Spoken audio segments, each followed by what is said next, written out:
Bismillahirrahmanirrahim. Assalamualaikum warahmatullahi wabarakatuh. Alhamdulillah, puji syukur kehadirat Allah Subhanahu wa taala. Jumpa lagi dengan Bu Hindun Khalifah dari SD Muhammadiyah Ponorogo. Bagaimana kabarnya anak-anakku yang soleh dan solihah? Alhamdulillah, semoga semuanya dalam keadaan sehat dan dalam lindungan Allah Subhanahu wa taala. Amin. Anak-anak yang soleh-solehah serta cerdas, pada pertemuan kali ini kita masih melanjutkan pertemuan sebelumnya, yaitu tentang magnet. Pada pertemuan kali ini kita membahas cara membuat magnet dan manfaat magnet. Pada pertemuan sebelumnya kita sudah belajar magnet adalah suatu benda yang mampu menarik benda lain di sekitarnya yang memiliki sifat khusus. Benda yang dapat ditarik magnet namanya benda magnetik, sedangkan yang tidak dapat ditarik oleh magnet namanya non-magnetik. Ya, masih ingat ternyata. Oke, berdasarkan asal terbentuknya, magnet dibagi menjadi dua, yaitu magnet alam dan magnet buatan. Contoh dari magnet alam, ini memang sudah ada di alam, adalah lodestone dan hematit. Sedangkan magnet buatan sengaja dibuat manusia untuk keperluan tertentu. Contohnya adalah magnet silinder, kemudian magnet magnet jarum, magnet ladam, dan sebagainya. Nah, pertemuan kali ini kita akan belajar cara membuat magnet. Ada 3 cara membuat magnet, yaitu secara gosokan, kemudian induksi, dan yang ketiga elektromagnet. Mari kita pelajari satu persatu, dimulai dengan cara gosokan. Dengan menggosokkan magnet secara berulang-ulang dan teratur atau searah pada besi dan baja, maka besi dan baja akan bersifat magnetik atau menjadi magnet. Kamu perhatikan ilustrasi di samping? Ya. Sebuah magnet digosokkan pada besi atau baja. Syaratnya adalah berulang-ulang, teratur, dan satu arah. Maka besi atau baja tersebut akan menjadi magnet. Kenapa kalau digosok searah menjadi magnet? Ini penjelasannya. Ketika kita menggosok dengan arah yang teratur dan satu arah, ini tujuannya untuk apa? Untuk menarik kutub-kutub magnet elementer, yaitu penyusun dari besi atau baja, agar arahnya sama, hanya satu arah saja. Nah, ketika kutub magnet elementernya sudah satu arah, maka besi atau baja tersebut akan menjadi magnet. Tuh, jadi harus satu arah menggosoknya, tidak ulah bolak-balik, satu arah saja. Berikutnya, cara menentukan kutub magnet dari baja atau magnet yang kita buat.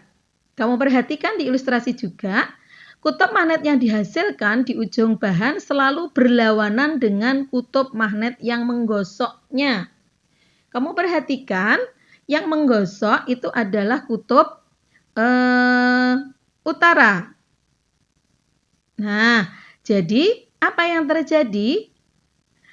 Di ujung kiri, maka akan menjadi kutub selatan, lawannya.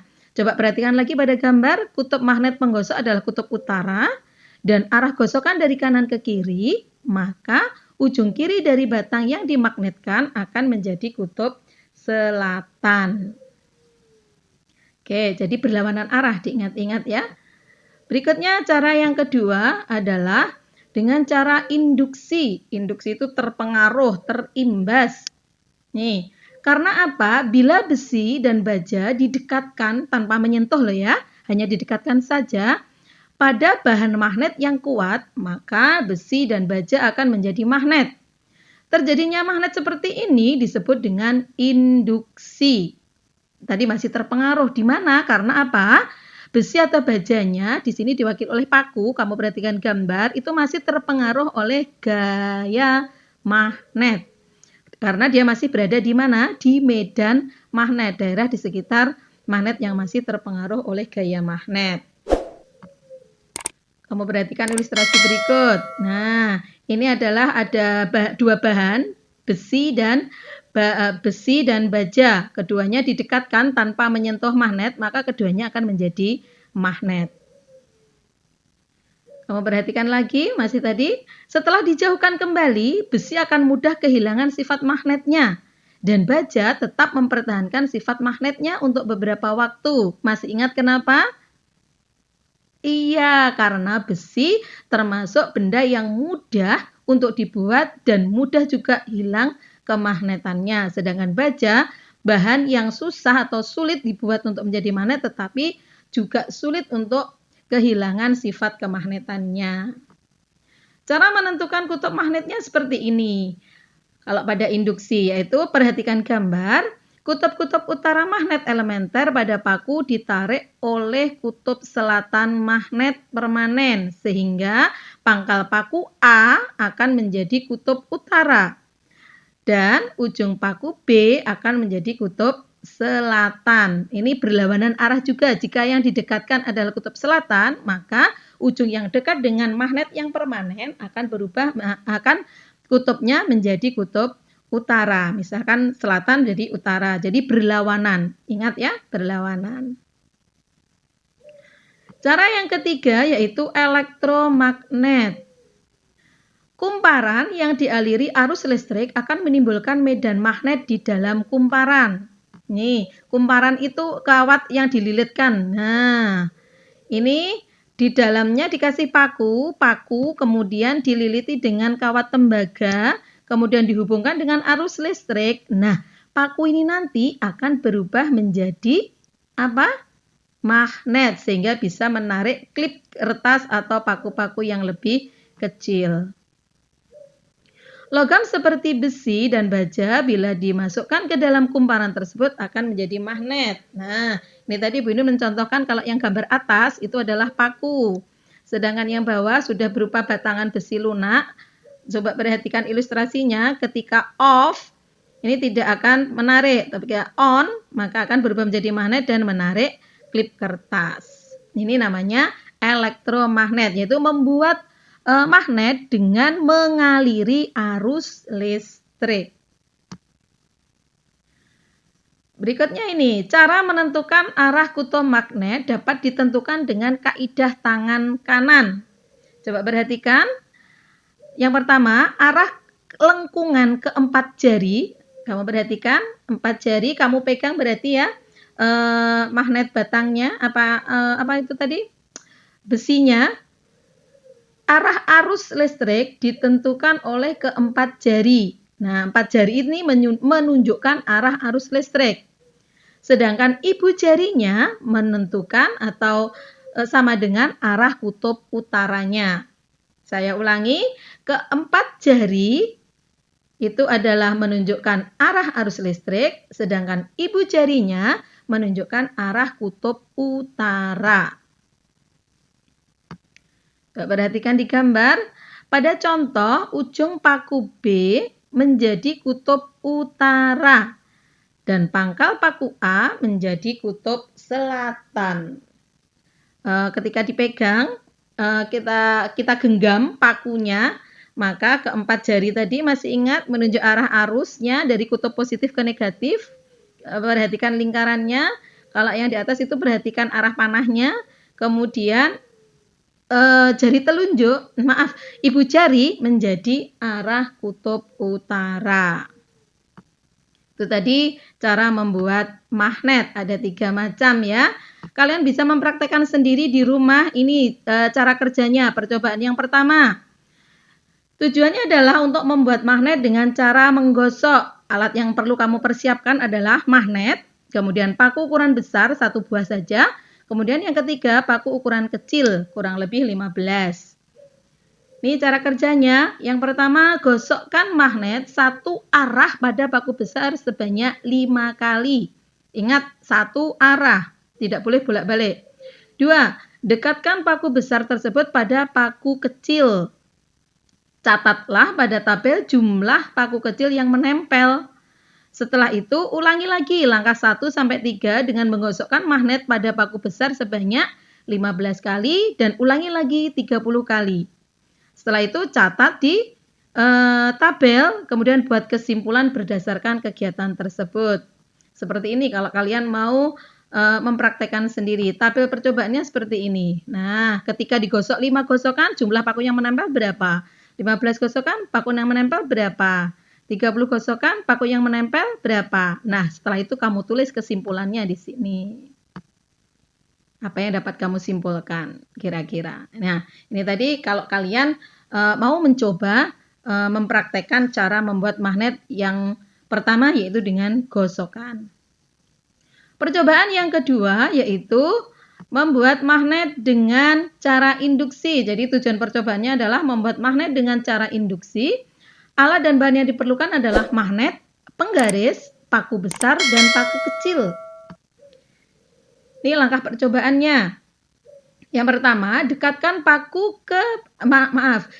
magnet ke paku besar dengan jarak 6 cm. Dekatkan paku kecil ke paku besar. Catat pada tabel jumlah paku kecil yang menempel. Yang keempat, ulangi langkah 1-3 dengan mengubah jaraknya menjadi 4 cm, kemudian 2 cm, dan yang terakhir 1 cm. Nah, setelah itu kamu buat kesimpulan dan tulislah hasil percobaanmu pada tabel seperti berikut ini. Pada jarak 6 cm, paku yang menempel berapa? Kemudian 4 cm sampai 1 cm, berapa paku yang menempel? Kemudian dibuat kesimpulan. Percobaan yang ketiga yaitu membuat magnet dengan cara elektromagnet atau mengalirkan arus listrik. Nih, alat dan bahan yang diperlukan adalah baterai, kawat tembaga kurang lebih 15 cm, paku besar dan paku kecil. Langkah-langkahnya, pertama, lilitkan kawat pada paku besar sebanyak 5 kali saja. 5 lilitan ya. Kemudian tempelkan salah satu ujung kawat ke kutub positif dan ujung lainnya ke kutub negatif dari baterai. Dekatkan paku besar pada paku kecil, catat pada tabel apa yang terjadi. Kira-kira nempel enggak ya? Nah, ulangi langkah 1-4 dengan jumlah lilitan yang berbeda. Menjadi 10 lilitan, kemudian kalau sudah selesai menjadi ditambah lagi lilitannya menjadi 20 lilitan. Setelah itu bisa buat kesimpulan dari kegiatan tersebut. Nah, hasil percobaanmu bisa kamu tuliskan di tabel berikut ini. Ketika 5 lilitan, berapa jumlah paku yang menempel? 10 lilitan, berapa paku yang menempel? Dan 20 lilitan, berapa paku kecil yang menempel? Setelah itu kalian bisa membuat kesimpulan. Nah, itu tadi adalah cara kerja atau percobaan yang bisa kamu lakukan untuk membuat magnet dengan 3 cara, yaitu yang pertama apa? Gosokan, kedua induksi, dan yang ketiga adalah elektromagnet. Mudah bukan? Insya Allah mudah. Sekarang ini manfaat dari magnet ternyata sekitar tahun 2500 sampai 3000 tahun sebelum Masehi, Ratu dari Mesir, Cleopatra yang terkenal dengan kecantikannya itu sudah menggunakan magnet untuk menjaga kesehatan kulitnya agar tetap awet muda. Sedangkan negara Yunani sendiri, tempat ditemukannya magnet di Magnesia, mereka menggunakan magnet juga sudah dimulai sejak tahun 2500 sebelum Masehi. Sedangkan sejarah Cina mencatat, ini di Cina dimulai sekitar tahun 2000 sebelum Masehi. Mereka menggunakan magnet sebagai alat untuk melakukan refleksiologi dan juga akupuntur. Jadi ini kalau sekarang tahun 2000 tambah 2000 lagi, jadi sekitar 4500 tahun yang lalu bangsa Cina sudah menggunakan magnet sebagai petunjuk arah. Sekarang kita kenal dengan kompas itu loh. Nah, pada waktu itu kompas dibuat dengan cara mengambangkan atau mengapungkan jarum bermagnet di atas permukaan air. Ternyata pada zaman dahulu mereka orang-orang Cina, kemudian Mesir, Yunani sudah memanfaatkan magnet. Ternyata dunia Islam pun juga seperti itu. Beliau ini adalah tokoh penemu kompas modern. Beliau namanya adalah Ibnu Majid, dikenal sebagai pembuat kompas dengan 32 arah mata angin. Tentu saja kompas ini jauh lebih detail dengan kompas buatan ahli masa itu, terutama orang Mesir dan Maroko. Kreasi ini akhirnya dikenal sebagai bentuk awal dari kompas modern. Kita harus bangga sebagai orang Muslim memiliki tokoh seperti Ibnu Majid. Ketika Ibnu Majid bertemu dengan para pelaut Portugis yang terkenal dalam penjelajahannya, termasuk Vasco da Gama yang menemukan Amerika ya, ia menunjukkan kompas buatannya itu. Kala itu para pelaut Portugis sangat terkesima melihat kompas dengan 32 arah mata angin itu. Mereka juga mengaku belum pernah melihat kompas seperti itu sebelumnya. Sekali lagi kita harus bangga ya, siap meneruskan perjuangan mereka. Insya Allah. Nah, sekarang manfaat magnet yang kita lakukan yang digunakan oleh manusia saat ini sehari-hari antara lain magnet pada kompas untuk penunjuk arah, kemudian untuk pengganti roda pada kereta api maglev, magnet pada ujung gunting untuk mengambil jarum, kemudian magnet pada bel listrik untuk memukul lonceng, jadi ini elektromagnet ya. Kemudian pada dinamo bisa, kemudian generator bisa untuk menghasilkan energi listrik. Jadi mengubah energi gerak menjadi energi listrik. Komponennya adalah kemarin sudah kita pelajari di tema 4, yaitu ada kumparan dan juga magnet. Selain itu ada juga untuk menarik benda-benda dari besi. Misalnya penarik besi rongsokan, kemudian pintu kulkas, bisa hiasannya, bisa di pintunya sendiri agar menutup dengan rapat. Kemudian kotak pensil dan juga papan catur. Ini magnet untuk menarik benda-benda dari besi. Selanjutnya adalah magnet untuk alat-alat komunikasi. Misalnya pada telepon, telegraf, radio, mic, dan juga speaker atau pengeras suara ini juga menggunakan magnet. Manfaat magnet berikutnya adalah untuk alat-alat kesehatan, misalkan MRI, Magnetic Resonance Imaging, yaitu untuk mengetahui dengan pasti bagaimana kondisi kesehatan kita. Ini adalah sudah menggunakan peralatan canggih untuk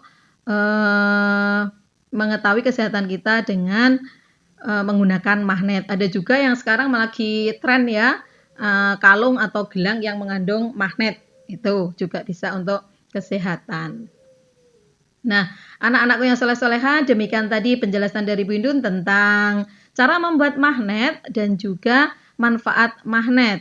Terima kasih, semoga sehat selalu, sukses selalu. Akhirnya, wassalamualaikum warahmatullahi wabarakatuh.